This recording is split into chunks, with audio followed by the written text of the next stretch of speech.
Misalnya begini, ada orang zakat nih. Ya. Kalau zakat duit mah gampang ya. Gampang. Gampang. Duit masuk 100 juta, kita tulis 100 juta. Tapi kalau zakat emas, kan nggak dikasih emas ke orang juga, Pak? Iya, kan kita nggak ngasih emas ke Betul. orang. Dia ngasih emas ke kita. Ya. Emas ini kita catat kayak apa ini? Iya, apalagi kalau sudah maksakan deadline, Ya, capek. apalagi ya, terus kejar-kejar waktu. Ya. Itu kalau nggak ada salahnya ya kok ya itu manusia super gitu ya. Bukan berarti kita mentolerir kesalahan, tidak. Bukan, ya. Tetapi kita mencari yang wajar. Dan jangan kita mencari kesalahan yang kecil, tapi mengorbankan hal yang besar.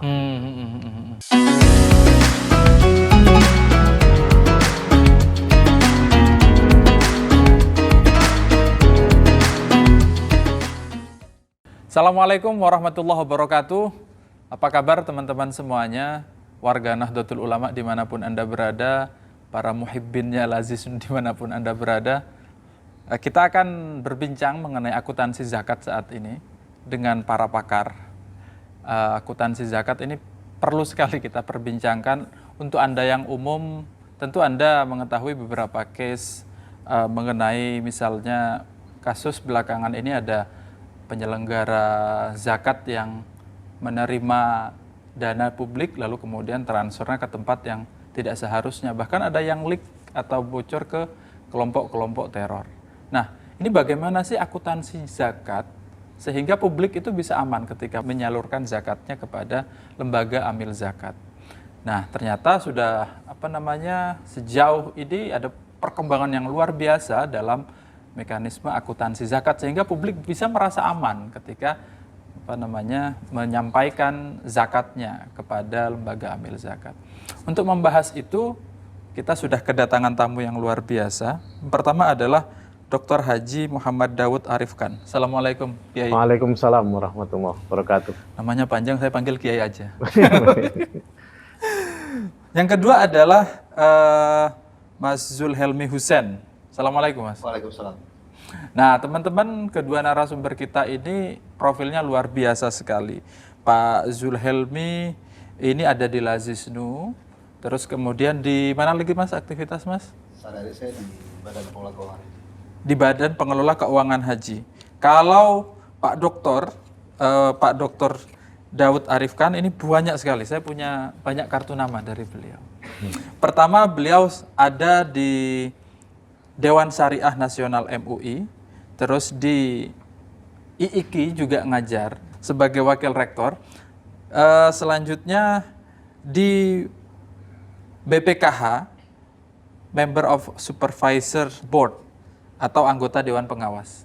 Yang terakhir, Dr. Daud adalah Dewan Standar Akuntansi Syariah di Ikatan Akuntan Indonesia. Beliau bersama dewan yang lain mengeluarkan standar akuntansi keuangan syariah yang akan spesifik kita bahas pada kesempatan kali ini. Baik, kita mulai saja ini. Pertanyaan yang pertama, Pak.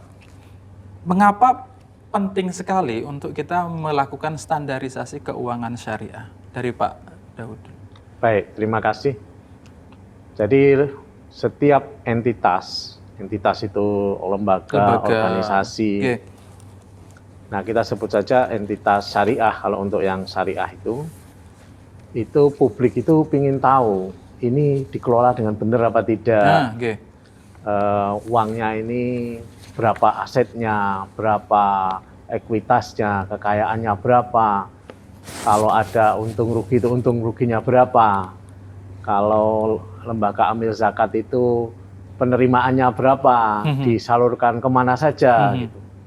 Nah, itu adanya di pelaporan keuangan. Nah, pelaporan keuangan ini kalau setiap lembaga itu bikin sendiri-sendiri, ya nanti tidak seragam. Sulit sekali memeriksanya. Sulit sekali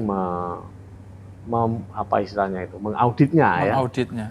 Nah, karena itu dibutuhkan standar supaya semua entitas ini yang ada di industri yang sama, misalnya kalau bank dengan bank, asuransi dengan asuransi, lembaga pengelola zakat dengan lembaga pengelola zakat, itu masing-masing punya standarnya. Nah, karena itu di Ikatan Akuntan Indonesia itu ada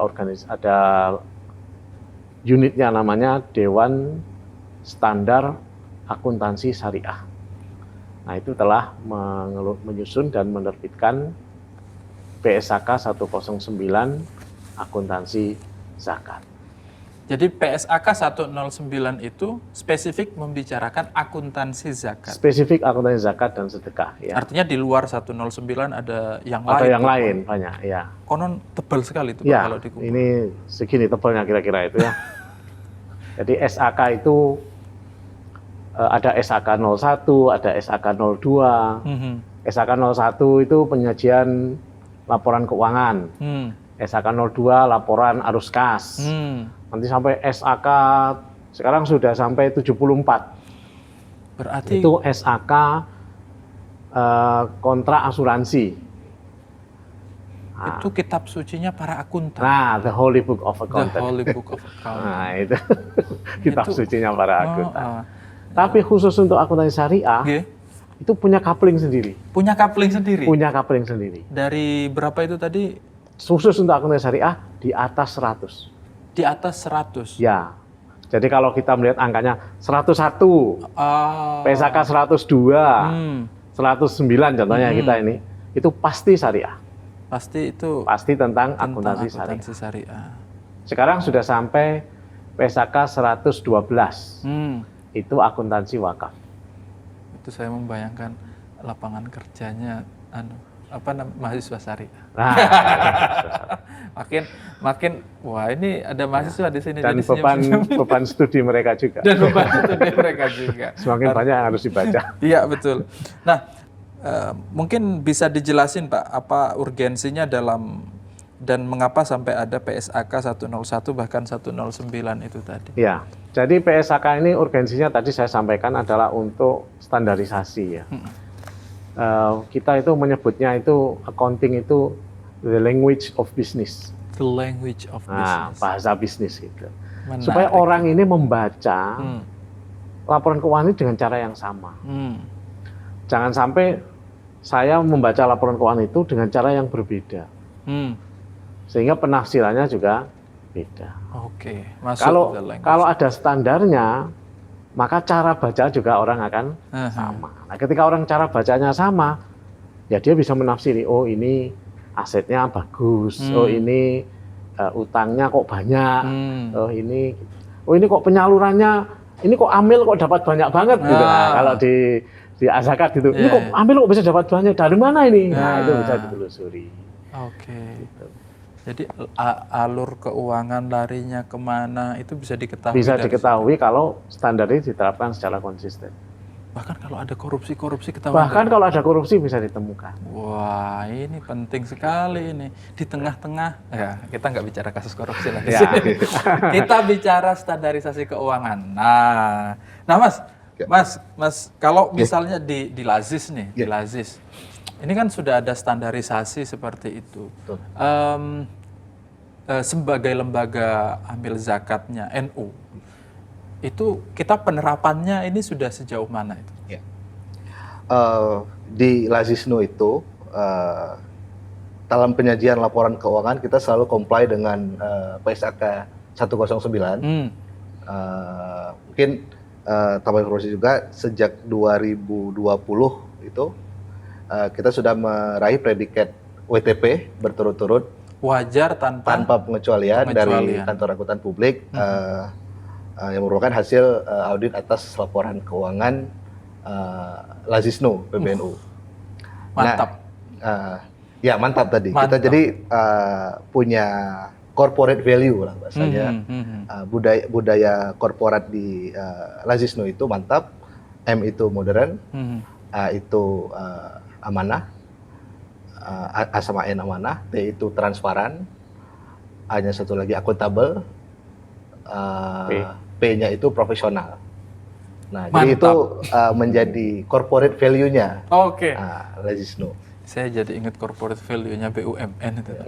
Akhlak. Ini nggak kalah mantap.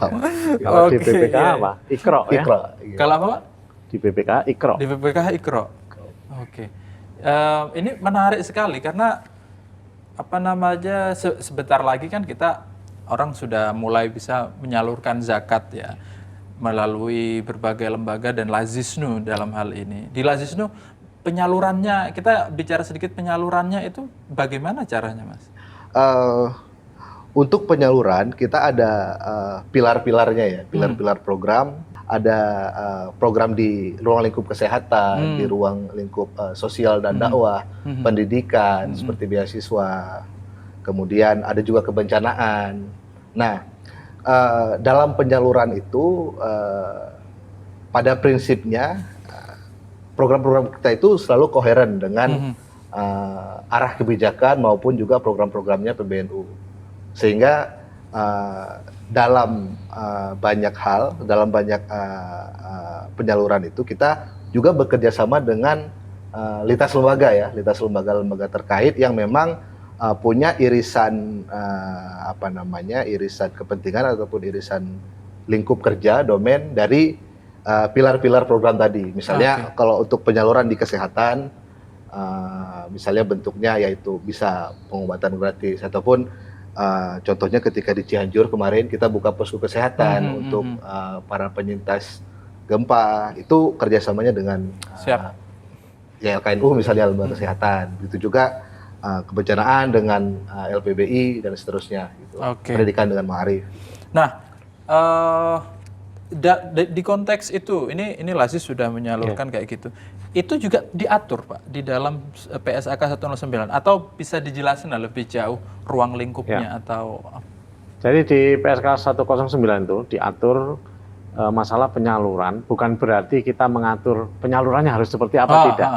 Tapi di PSK itu diatur bagaimana mencatatnya. Bagaimana mencatatnya. Dan bagaimana melaporkannya. Misalnya gimana itu, Pak? Contohnya misalnya di Lazis nih. Ya, kalau Lazis ini kan banyak pasti ya penyalurannya itu kemana-mana lah, karena ini omsetnya kan udah di atas 1 triliun setahu saya ya di Lazisnu ini.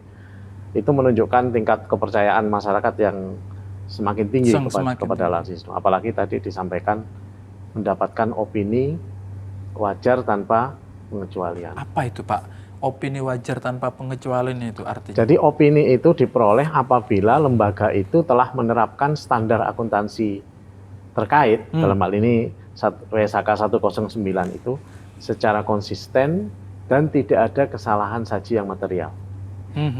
Jadi tidak ada salah saji yang material, kemudian dia menerapkan PSAK itu secara konsisten, maka dia akan dapat opini wajar tanpa pengecualian, yang menunjukkan bahwa lembaga itu diadministrasikan dan dipertanggungjawabkan secara proper, gitu. Nah itu membuat masyarakat akan semakin percaya.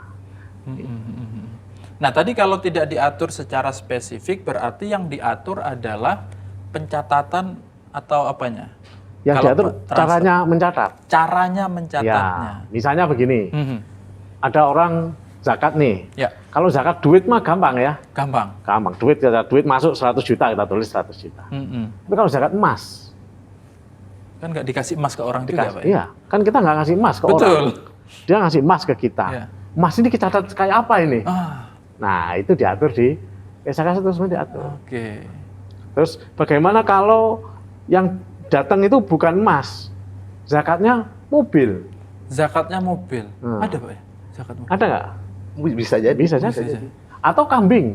Nah, kambing ya, jelas. Kambing. Kasih kambing. Kasih kambing atau kasih sapi. Sapi. Itu kan mau ditulis berapa itu angkanya. Nah, itu harus ada caranya menghitung. Iya. Kita akan memilih angka yang mana. Iya. Saya ingat biasanya ada case-nya gini. Nyumbangnya di sini tapi pengen disalurkan di tempat lain. Bisa juga itu. Kambingnya nyumbang di sini tapi pengen kambingnya di sana. Nah, kayaknya kan kambingnya bukan kambing yang ini yang ditransfer ke sana kan. Tinggal ngambil kambing dari sana. Dengan value yang sama. Nah, itu pencatatannya itu. Ya, pencatatannya seperti apa? Supaya semuanya dapat dipertanggungjawabkan dengan baik. Nah, sekarang ada lagi isu baru ini. Namanya sedekah jasa. Sedekah jasa, asik. Gimana ya sedekah jasa? Kalau kita sedekah uang jelas ya, uang jelas ya kan. Barang juga masih jelas. Ini enggak jasa. Itu modal-modal yang nggak punya uang dan nggak punya kambing gitu, Pak. Contohnya nih, kita punya billboard. Oke, billboard. Billboard itu kalau orang masang billboard di situ, dia harus bayar misalnya sekali pasang dia harus bayar 20 juta. Oke. Tapi pihak penyedia ini dia bilang, saya ingin sedekah deh.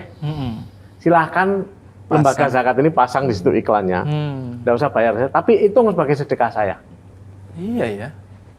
Nah, menarik. nah itu. Atau akuntan publik ngaudit lembaga pengelola zakat. Akuntan publik ngaudit lembaga pengelola zakat. Misalnya tarif auditnya 500 juta. Terus karena yang diaudit lembaga pengelola zakat, udah kita beri bukan diskon, tapi anggap aja yang 300 juta sedekah kita kepada lembaga amal zakat. Ini tambah rumit ini, Pak. Nah, itu yang 200 juta tetap dia terima, tapi yang 300 juta dia minta dicatat sebagai, itu memungkinkan. Itu memungkinkan. Nah, itu diatur di PSAK juga. Di PSAK ini? Iya, di PSAK 109. Oke, jadi hal ikhwal dari hulu sampai hilirnya itu diatur di 109. Dan PSAK 109 itu dia tidak akan apa istilahnya Mas, tabu ya. Tidak akan tabu terhadap perubahan. Tidak akan tabu pada perubahan. Oh iya. Harus itu Pak ya, karena mekanisme kan banyak berubah. Misalnya ada fatwa baru, ada peristiwa baru, ada hal baru yang perlu diatur, ya nanti revisi. Apalagi sekarang digital kan berkembang, terus kemudian banyak kayaknya saya membayangkan platform. Zakat lewat platform.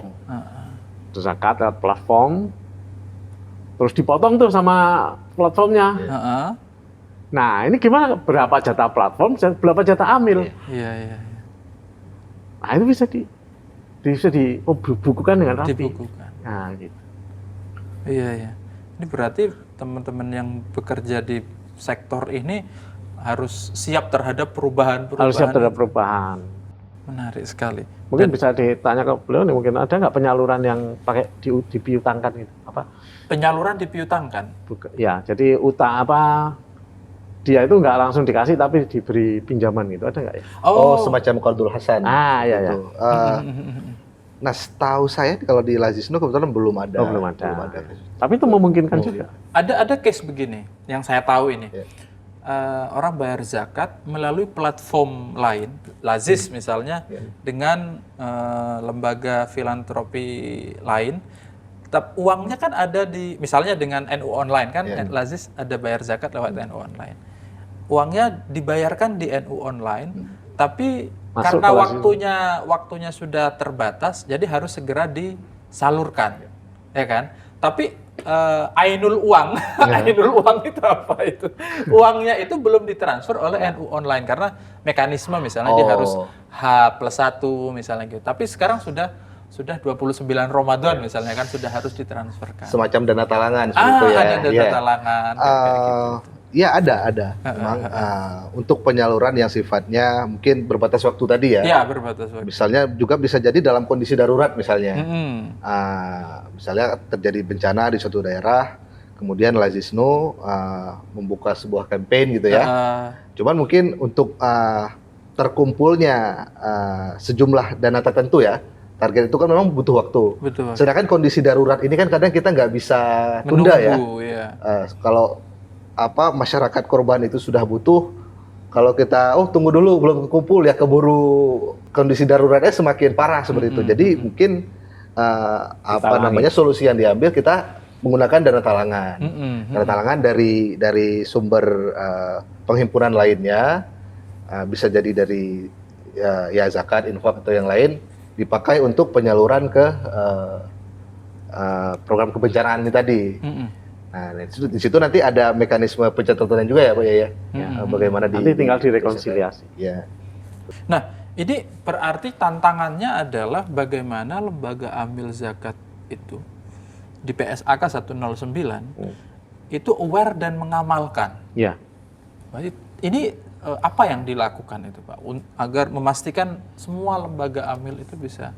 Ya, jadi mereka memang jadi gini, standar itu berlaku untuk semuanya. Dan memang ruang lingkup dari PSAK 109 ini untuk lembaga amil. Ya, kalau pengertian amil di kita itu kan yang sudah ada izin operasional dari pemerintah. Nah, kalau lembaga non amil yang dia mengelola zakat dan menyalurkannya itu tidak di-cover di PSAK 109. Contohnya? Contohnya misalnya BUMN, dia menyelenggarakan penerimaan dan penyaluran zakat di apa istilahnya? Dia punya lembaga apa CSR ya gitu ya. Nah, itu dia tidak mencatat seperti lembaga pengelola zakat mencatat. Dia akan mencatatnya sekedar berapa diterima, berapa disalurkan. Dan itu pakai PSAK 101. Oh, beda. Ya. Karena ini untuk yang amil. Ini untuk yang amil, yang PSAK 109. Kalau yang 101 itu beda dengan 109 ya? Ya, 101 itu penyajian laporan keuangan syariah secara umum. Oke. Jadi tidak spesifik. Kalau ini kan spesifik ya, 109 ini spesifik.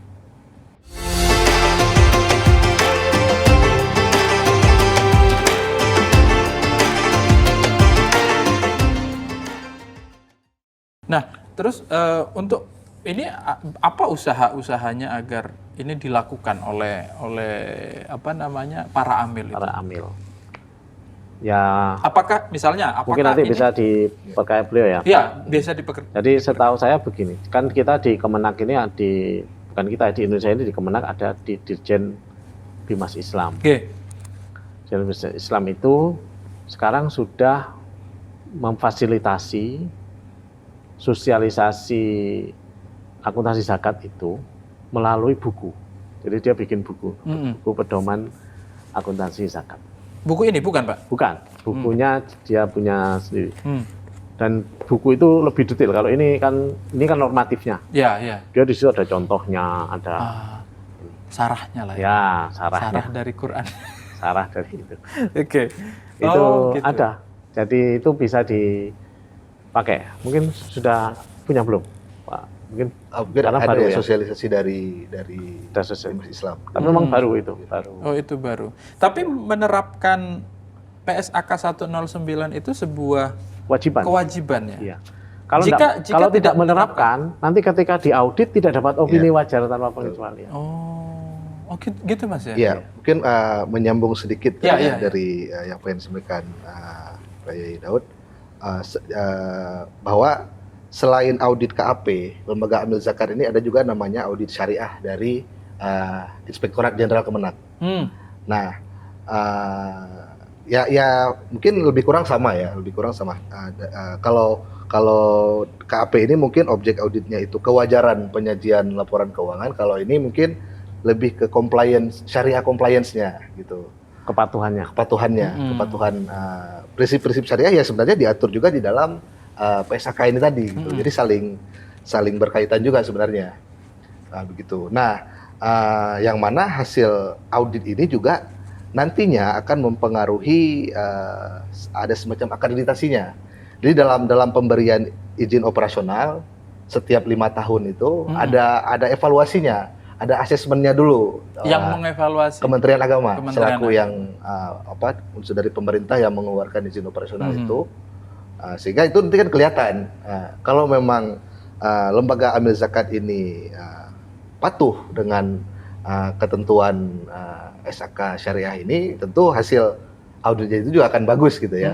Dan itu kan hasilnya nanti akreditasinya juga akan baik gitu, akan lebih baik jika memang dia menerapkan dan menjalankan SAK ini secara komprehensif mungkin. Oke, ini memang betul Pak ya, berarti dengan menerapkan ini lembaga amil zakat bodong itu akan secara otomatis akan berkurang, akan terkikis lah ya. Ya, karena kalau dia bodong ya, berarti dia nanti tidak bisa mendapatkan audit yang proper kan. Karena audit itu pasti dia akan mengarah mulai dari kapan lembaga itu berdiri, siapa yang mendirikan, berlokasi di mana, kemudian kebijakan akuntansi seperti apa, itu semua harus ada. Nah kalau itu enggak ada, enggak bisa dapat opini wajar. Wajar gitu. tanpa dengan WTP wajar tanpa pengecualian. Oke, berarti kalau teman-teman yang susah untuk yang sekarang kan dunia sudah online, yang agak sibuk gitu waktunya, atau Anda yang pura-pura sibuk dengan waktunya, kalau mau bayar itu cari lembaga yang sudah kredibel, yang sudah WTP, Lazis ini. Nah, ini sudah tiap tahun itu Mas ya? Auditnya ya? Iya. Dan selalu mendapatkan tahun ini juga begitu. Mungkin saya koreksi tadi ya, di awal tadi saya sampaikan 3 kali ya. Mungkin yang 2002 ini masih proses audit di KAP. 2022? Ya. Masih proses audit ya. Karena, nanti keluarnya kira-kira? Mungkin prosesnya bisa lebih kurang sebulan lagi ya. Oke.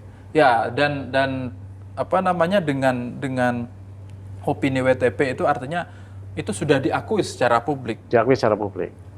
Bahwa lembaga amil zakat Lazisnu ini sudah terpercaya dan mantap.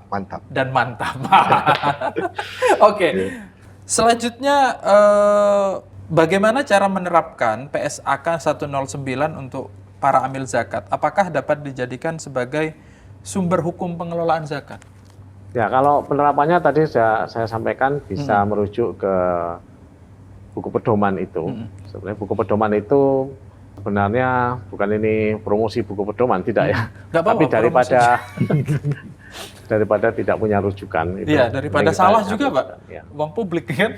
Kita juga melalui pelatihan. Jadi akuntan-akuntan kita kirim pelatihan PSAK 109 itu, atau mengadakan pelatihan sendiri, atau mengambil dari lulusan yang sudah mahasiswa yang prodinya ada pelajaran akuntansi zakat. Nah, di IIKI ada Pak ya? Ada di IIKI itu, prodi manajemen zakat wakaf. Mantap. Di fakultas syariahnya. Iya. Nah, yang kedua yang tadi pertanyaannya bisa jadi sumber hukum? Kalau jadi sumber hukum tidak bisa. Karena urusan accounting itu bukan urusan sumber hukum. Dia hanya urusan catat mencatat. Ya. Kalau urusan hukum itu ya fatwa sama peraturan perundang-undangan. Nah, kita kan ada fatwa dari Majelis Ulama Indonesia, dan ada juga undang-undang zakat yang berlaku di Indonesia. Ya. Nah, itu rujukan hukumnya ya ke sana. Tapi kalau ini dia sekedar how to record, how to report. Bagaimana mencatat, bagaimana melaporkan. Kalau salah dalam hal itu, dia tidak dosa. Tidak dosa, ya. Tapi dia bisa turun reputasinya. Ya. Bisa tidak WTP itu tadi. Nah, kalau tidak WTP itu problemnya besar. Gitu. Apa itu problemnya besar? Karena dia bisa dianggap tidak patuh terhadap standar. Atau ada kesalahan saji yang material di laporan keuangan. Kesalahan saji yang material. Ya, kesalahan saji itu artinya ada angka yang disajikan salah. Waduh. Dan itu jumlahnya harus material. Material itu besar. Kalau jumlahnya tidak material tetap diberi kewajaran. Material dan tidak material itu pemisahnya relatif, angka berapa? Ya, relatif ya. Tergantung auditor. Misalnya kalau kita bicara tentang jumlah triliunan, ya mungkin jutaan menjadi tidak material.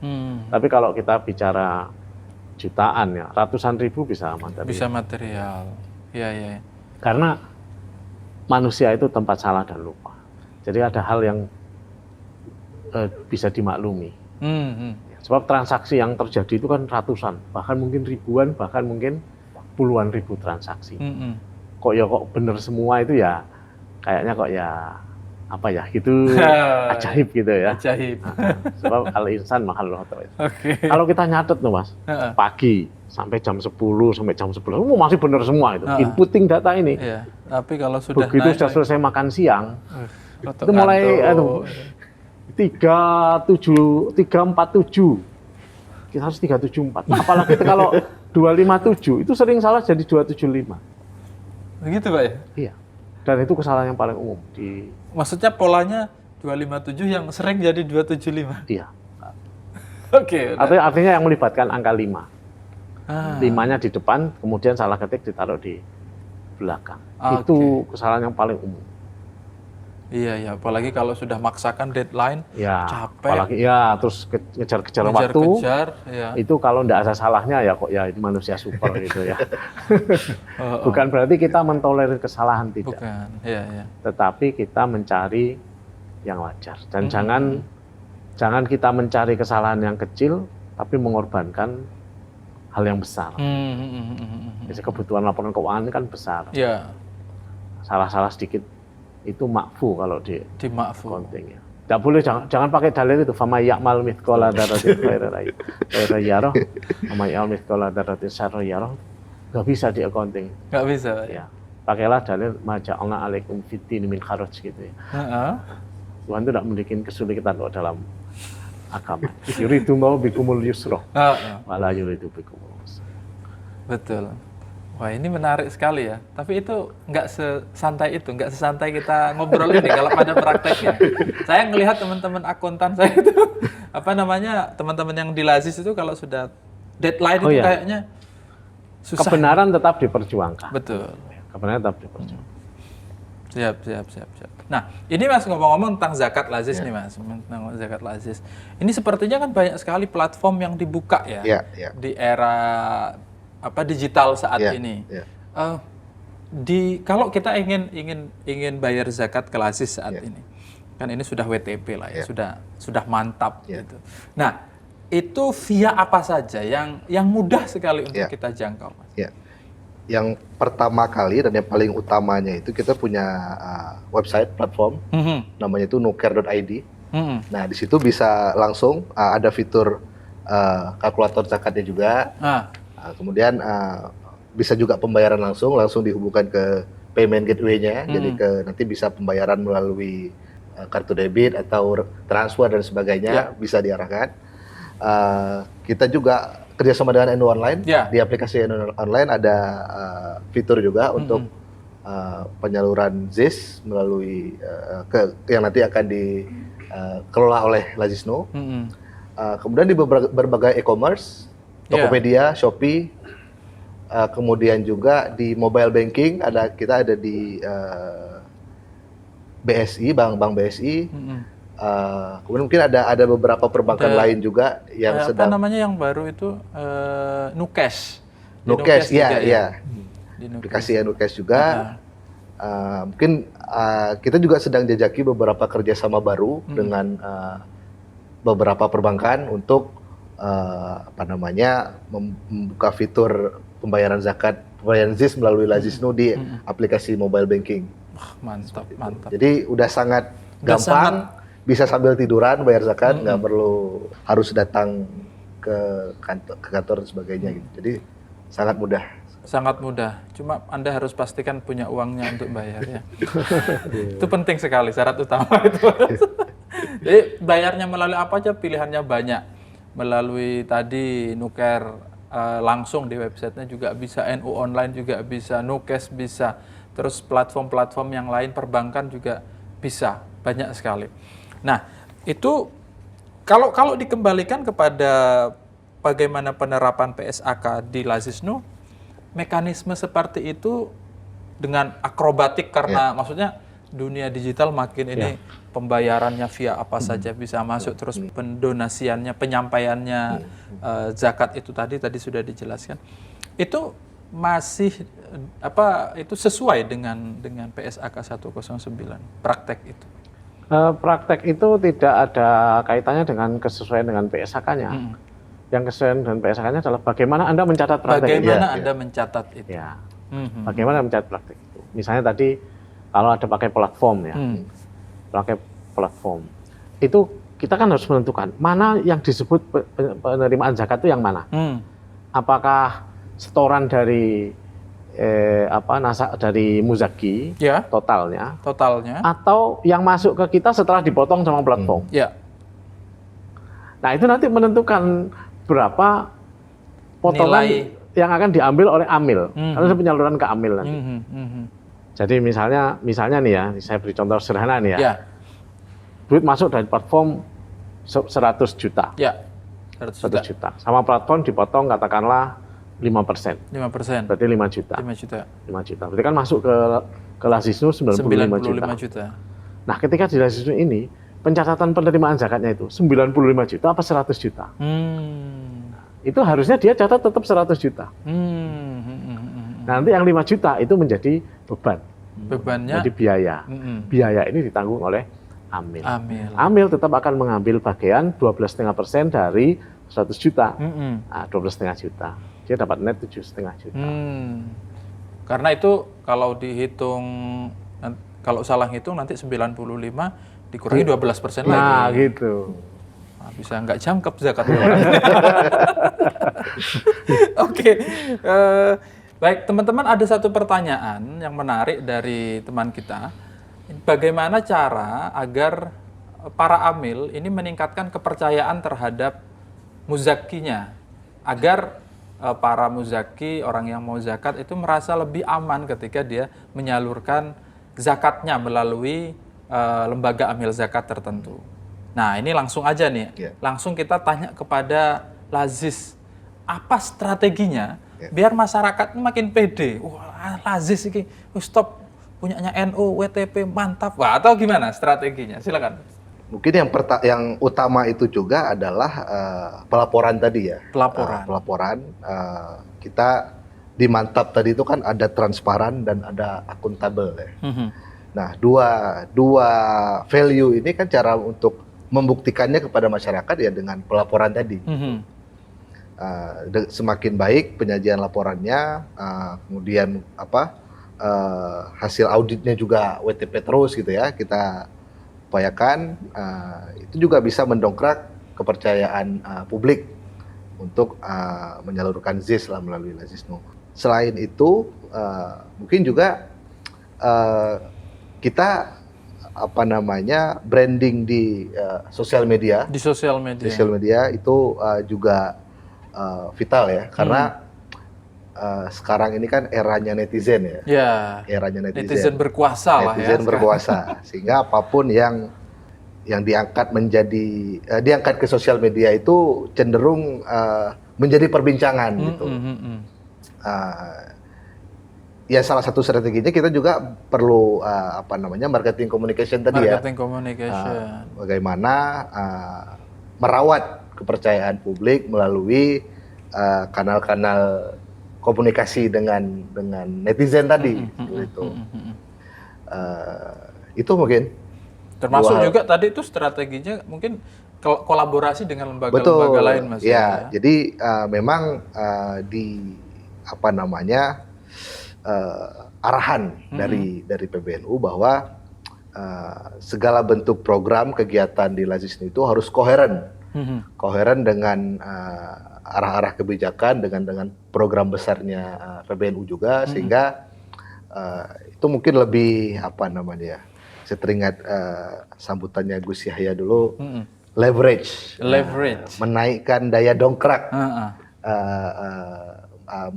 mendongkrak kepercayaan publik tadi terhadap Lazisnu. Oke. Ini dan terutama ini karena Ramadan ini momennya ya, Mas ya. Waktu orang bayar zakat, waktu orang ingin meningkatkan kebaikan. Orang katanya sedekah itu menghapus dosa, yang dosanya banyak juga sedekahnya banyak, gitu-gitu, Mas. Nah, teman-teman, ada pertanyaan lain dari netizen. Ada 2 pertanyaan yang lain. Yang pertama adalah mengenai pembayaran zakat secara digital. Apakah platform digital pada dasarnya memudahkan untuk masyarakat membayar zakat saat ini? Karena memang 2,5% teorinya, tapi ketika dia dihitung dengan jumlah dengan jenis pekerjaan dan jumlah penghasilan, tentu setiap orang punya hitungan yang berbeda. Bagaimana sih memudahkan itu? Strateginya Lazis kira-kira memudahkan itu bagaimana? Iya. Memang kalau penggunaan platform digital untuk menunaikan zakat ini kan jadi kayak tergantung si muzakinya ya, gitu ya. Tadi pertanyaan bahwa bagaimana agar sesuai lah 2,5% itu tadi ya. Karena mungkin kadang ada yang belum sesuai ketentuan dan sebagainya. Nah, mungkin selain platform digital itu sebagai sarana untuk muzaki melakukan pembayaran ZIS-nya, mungkin juga ada perlu semacam literasi zakat. Literasi zakat, infak dan sedekah itu melalui platform digital tadi. Jadi tidak hanya sebagai media payment atau media penyaluran, namun juga ada konten-konten yang berisi tentang literasi zakat di situ. Nah, kalau di nuker.id itu ada kalkulator zakat namanya. Ada kalkulator zakat. Mungkin masukin harta yang ingin dizakatinya itu nilainya berapa, yang sudah ada ketentuan nisab haul dan sebagainya. Nanti akan keluar yang dikenakan wajib zakat itu berapa nominalnya. Itu satu. Kemudian juga mungkin di kantor-kantor Lazisnu itu baik di level PB, PW, maupun PC dan seluruh jajarannya, itu kita melayani konsultasi zakat. Jadi mungkin bagi para muzaki kalau masih ragu mungkin ada bagi beberapa generasi ada yang belum terlalu hands on atau bagaimana gitu ya, dengan platform digital mungkin bisa datang langsung, konsultasi langsung, dan itu akan dilayani sampai mungkin dibantu hitungkan, dan juga diterima pembayaran. Dibantu hitungkan dan tidak dibantu bayarkan. Bantu hitung saja. Kalau bayarnya tidak dibantu. Nggak bayar zakat Anda, namanya konsultasi. Oke, yang kedua tadi Mas, ada pertanyaan, apakah ada rencana untuk mendevelop aplikasi untuk memudahkan pembayaran zakat? Tadi sudah ada nuker.id ya. Cuman memang nuker.id ini masih web-based. Web-based, jadi dia berbasis website. Untuk aplikasi mobile memang sedang dalam tahap development, dalam tahap pengembangan, karena memang transisi di pengurusan yang baru, kita memang butuh waktu untuk mengumpulkan konsep-konsep gagasan-gagasan tadi agar bisa betul-betul maksimal dan dituangkan ke dalam aplikasi mobile tadi. Masih tahap pengembangan. Insya Allah kami upayakan tahun ini bisa rilis segera, insya Allah. Tapi mohon doanya. Siap. Karena sebenarnya Lazis juga di bawahnya NU, dan NU ada Betul. NU online. Di NU online itu ada penyaluran, ada downloader itu di atas 1 juta. Itu sudah menjadi bagian dari sosialisasinya zakat ya, dan promosi Lazis juga sudah ada di situ. Jadi ini sudah setengah kerjaan sebenarnya. Dibantu NU online. Nah, oke. Baik, kita terakhir, Pak, kalau tantangan penerapan PSAK 109 saat ini per Ramadan saat ini kan zakat waktunya orang, misalnya zakat fitrah sekarang juga banyak orang mau zakat mal juga saat ini. Apa sih Pak tantangannya yang terjadi di lapangan, baik di sisi amilnya sendiri misalnya? Tantangan utamanya itu ya literasi ya. Literasi. Sepanjang literasi itu bisa kita atasi dengan baik, jadi orang mau membaca, mau menerapkan dengan konsisten, ya itu bisa diatasi tantangan itu. Karena barangnya sudah ada. Sudah disediakan, ya. Kemudian orang-orangnya dia tinggal mau menerapkan apa tidak. Karena ini bukan perkara yang sulit ya untuk dipelajari. Ini perkara yang bisa dipelajari dan bisa diterapkan. Ini perkara praktikal ini Pak. Praktek ya. Jadi kalau misalnya nanti ada hal-hal yang salah paham atau pemahamannya sedikit berbeda, ya mungkin masih bisa diterima. Kan ada auditor nanti yang akan memeriksa. Itu ada lembaga ini LSP-nya nggak sih Pak? Kayak kan ada lembaga sertifikasi profesi kayak gitu. Lembaga sertifikasi profesi yang ada untuk akuntan syariah ada. Nanti kalau Anda ikut ujian itu nanti bisa mendapatkan sertifikat akuntan syariah. Kemudian lembaga profesi untuk pengawas syariah. Nah sekarang ini kan di setiap lembaga pengelola zakat diwajibkan adanya pengawas syariah, ada Dewan Pengawas Syariah. Nah, Dewan Pengawas Syariah itu salah satu kewajibannya itu pengetahuan tentang akuntansi syariah. Berarti 109 nih harus hafal itu saya. Ya, harus tahu lah. Harus tahu. Harus nonton video ini. Oke, Kiai, Mas matur nuwun atas kehadirannya. Semoga informasi yang kita bagikan tadi bermanfaat untuk masyarakat luas, untuk terutama para amil yang memang punya kewajiban untuk mengetahui standar penerapan PSAK 109 gitu Kiai. Ya. Oke, demikian acara talkshow kita dalam membahas akuntansi zakat dan hal yang berkaitan dengan itu, baik dari perspektif amilnya, terus kemudian bagaimana publik menilai kemana sih saya untuk membayarkan zakat, kepada platform apa, yang ciri-cirinya bagaimana. Tadi misalnya seperti yang sudah punya WTP, terus artinya kalau sudah punya opini wajar tanpa pengecualian itu artinya sudah melewati banyak tahapan-tahapan yang membuat dia mendapat opini itu. Seperti lembaga amil zakatnya Nahdlatul Ulama, Lazisnu. Nggak usah susah-susah, bayar zakatnya di Lazis aja. Wis bisa pakai HP, bayar, kalau nggak bisa konsultasi, tinggal bayarkan. Nah, gitu Kang G? Oke. Demikian obrolan kita akan ketemu di kesempatan yang lain. Semoga bermanfaat. Sehat-sehat selalu. Wallahul muwaffiq ila aqwamit thoriq. Wassalamualaikum warahmatullahi wabarakatuh. Waalaikumsalam warahmatullahi wabarakatuh.